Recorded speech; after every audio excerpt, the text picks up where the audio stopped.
Hi there, my name's Jo and I'm an independent Stampin' Up demonstrator based in the UK.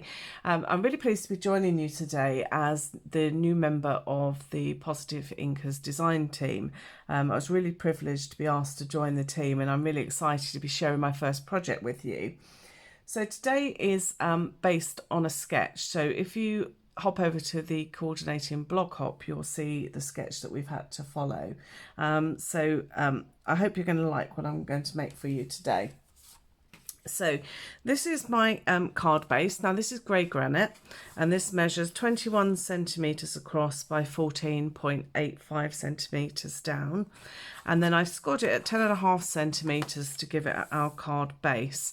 Now I'm in the UK, so we do work in metric, so this is a standard C6 card. However, if you're working in Imperial, you can just adjust things as you go. It's really simple sort of base on this, so it's quite easy to follow. So that's my card base, and then I have got a piece of Whisper White cardstock, and this measures 13.35 centimetres by 9 centimetres across. So as you can see, it's just given me that nice border. I would suggest that's probably just over a quarter of an inch, I would have thought, if you're using Imperial, but it doesn't matter because you'll see when the design's done, it doesn't actually matter how that's made up. So we're going to start with this here, and we are going to be using a stamp set today called Wildly Happy. Now this is one that I've had in my collection quite a while. I was originally drawn to it because of these elephants, because I absolutely adore elephants. I have just recently shared a couple of projects using the little bunnies as well, which is really cute, but this is really what drew me to this stamp set initially. So we're going to be using that, and I'm just going to be using these little hearts that I've taken from the monogram messages, but you could use any little stamp you have really. It's just to add a little detail you'll see as we go along. So that's the stamp. So first thing I want to do is to start building up my layers. Now in our sketch we had a couple of triangles, upside down triangles really, that were here, so I've decided to swap those out and I'm actually going to be using some stars.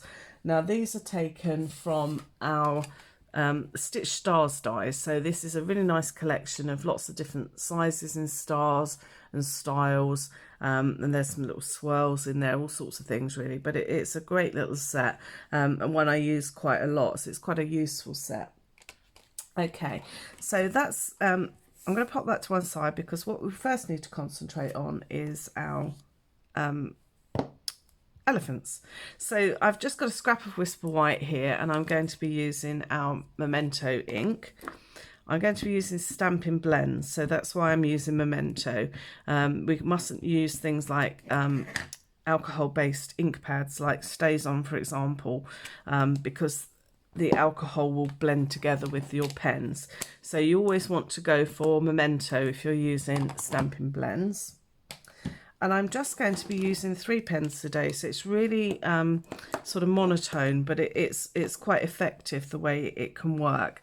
So this is our elephant, and I'm using grey granite again in light and dark, and then I'm just using my colour lifter, which we're going to use to blend our colours together.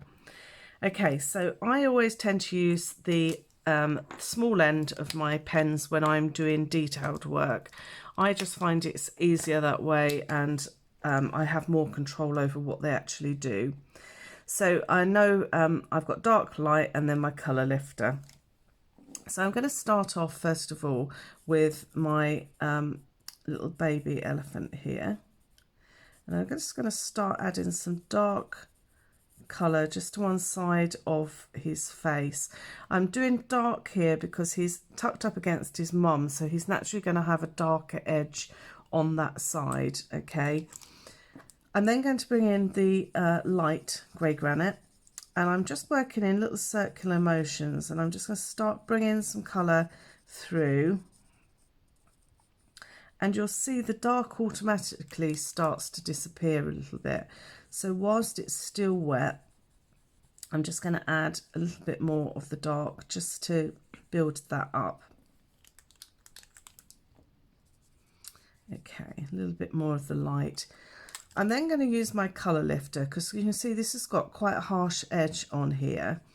So by using my colour lifter just around those edges, it just automatically softens it, but it makes it look like the light is shining on that side of the face. Now it might be that I need to come in and add some more colour back into that in a moment. You just need to sort of build it up in small layers. So this is my light again, just bringing that in, and just the colour lifter again just to soften those edges. Okay, so I'm going to work exactly the same on Mum. So I'm going to start, oops, that's my lighter one. I'm going to start with my dark one, and I'm going to start just colouring the edges because the edges would naturally create that shadow. Okay, and then also this edge as well. So as the trunk rounds, you're going to naturally have that dark sort of edge to it. I'm going to ignore the ears for the moment, and again I just want to bring that some of that dark up to that top edge. Okay, so once I've done that, I'm going to come in again with my light one and little circular motions again just around those edges. I just want to soften them so that the colours will start blending together. And as I say, it's more about layers. You need to build up the layers so that you can get that sort of coming in together. And again, now I've got to this stage, I'm just going to bring in my colour lifter and just take away those harsh edges.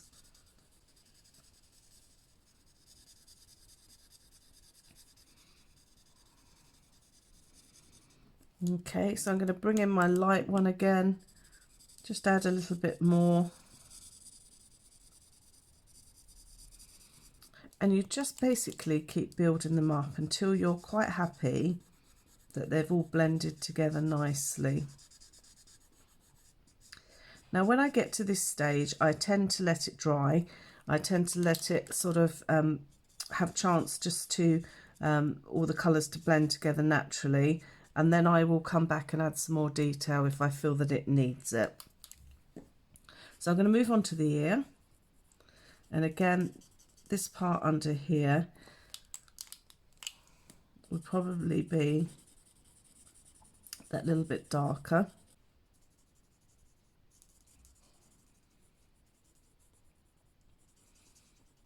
And again round here, because this is the area where his head is. And then I'm just bringing that colour lifter in. Again, it's just going to create a shadow, so I'm not actually trying to lift the colour as such. I'm trying to just make it blend together. I'm going in dark on his little bit of back that you can see here, and move over to his other ear.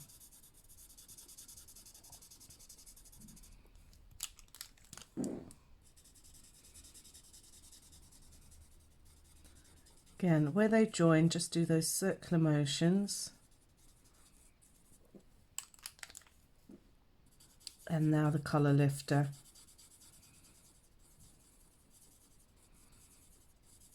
So hopefully you can see that just starts to sort of give me some shadows. If I've taken a bit too much, which I have, I feel I've taken a bit too much there, I'm just going to add in a little bit more of the light until you're happy with it. Again, I'm going to let that dry. I'm going to come back to that in a short while. And you basically continue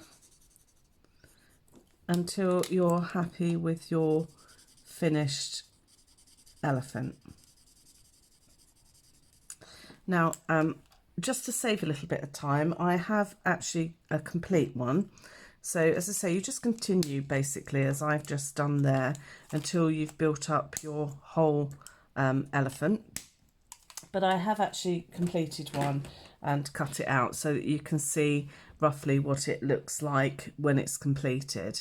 Okay, so I'm going to put that to one side. I can finish that one a bit later.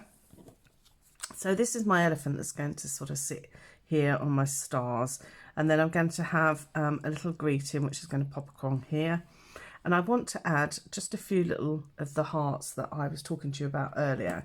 So they're on here, and for this I'm going to be using grey granite.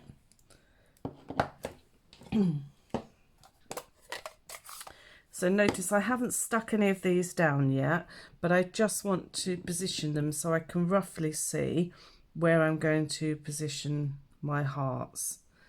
And I'm just going to do a little trail of hearts. In fact, I think 3 is sufficient. So I'm quite happy with those. And now what I'm going to do is I'm actually going to emboss this panel. So notice that I've stamped first, because once I'm embossed I won't be able to stamp over the top of it properly. And I'm going to be using our Dainty Diamonds 3D embossing folder.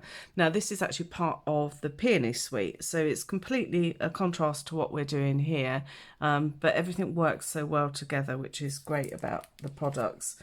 So I'm just going to emboss that now. So I'm just going to pop it inside my folder.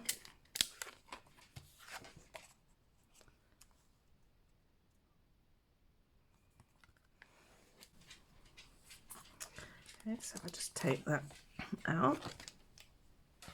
So you can see it is really dainty. It's a really pretty sort of background. I think it looks really nice with so many different things. So this is going to pop on here. And if you remember, our stars are going to sit on here. I think I might try and interlock my stars a little bit. Now I'm quite happy for my stars to hang off the edges of my white panel. And my elephant's going to sit here. So all I need to do now is to add my little greeting. So for that I'm going to be embossing in white onto basic black cardstock. So you just need a scrap of basic black. I'm then going to take my Versamark, and the greeting I'm going to use, I thought would be quite nice, was this one. So tiny, so small, so loved by all. I thought that was really cute. So that's the one we're going to be using. So I just need to pop that onto a block.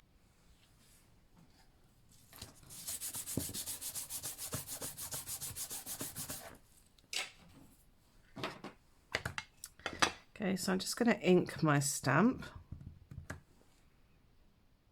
Just pop it into the middle here because I want to create like a banner on the ends of it.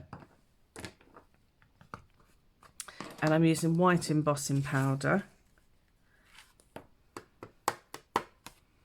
Okay, so I just want to try and make sure it's as neat and as tidy as I can get it without too many specks of the white.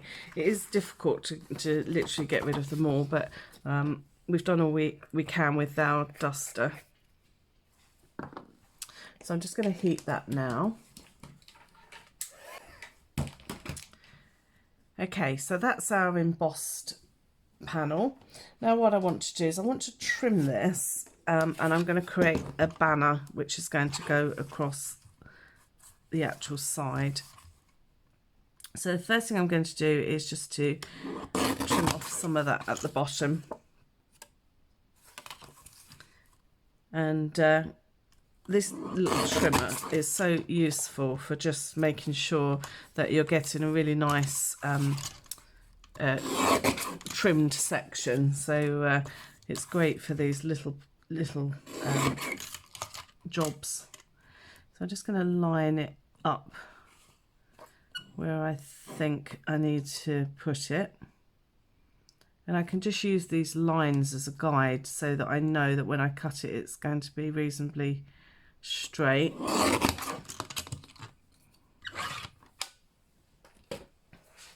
Okay, so this is our little banner that's going to go across here, but what I want to do is to cut some little banner ends in it. Now, of course, we do have our little punch that does this job, but when I'm doing something specific like this, I like to do it by hand, purely for the simple point that I can adjust the widths according to exactly what size I want them. So this is going to pop on here. And I think that will be about right. I'm just going to take a little piece off here.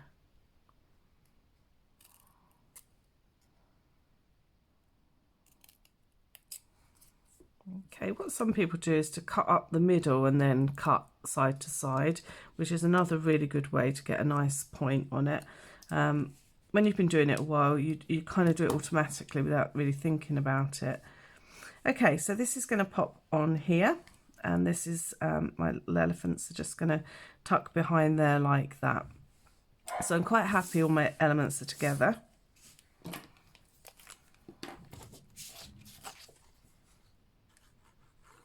Just add in some glue.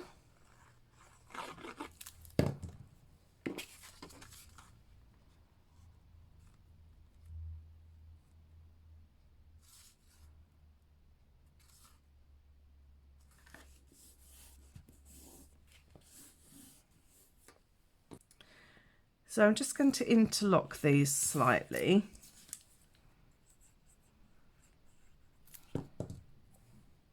So I want to pop one here and here.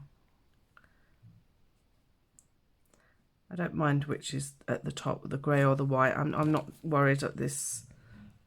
I think either is going to look really nice. Okay, now I want to place my banner and also my little elephants onto 3D foam. So I'm just using our normal dimensionals for this.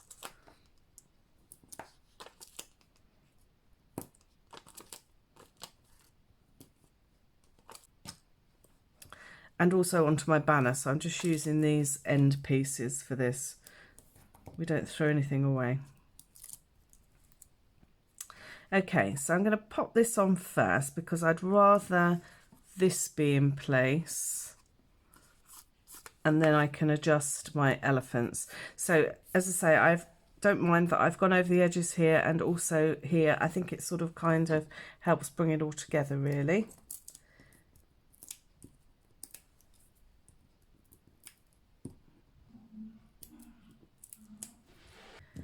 And then my little elephant, I'm literally just going to tuck just his feet, very tiny little feet behind there, and pop him down as well. So there we go. It's a very simple little card, but it does incorporate some little techniques like the embossing and also sort of using the Stampin Blends as well. So I think it's a really nice little project. So I hope you've liked that, and thank you for joining me today, and I will see you again soon. Take care. Bye bye.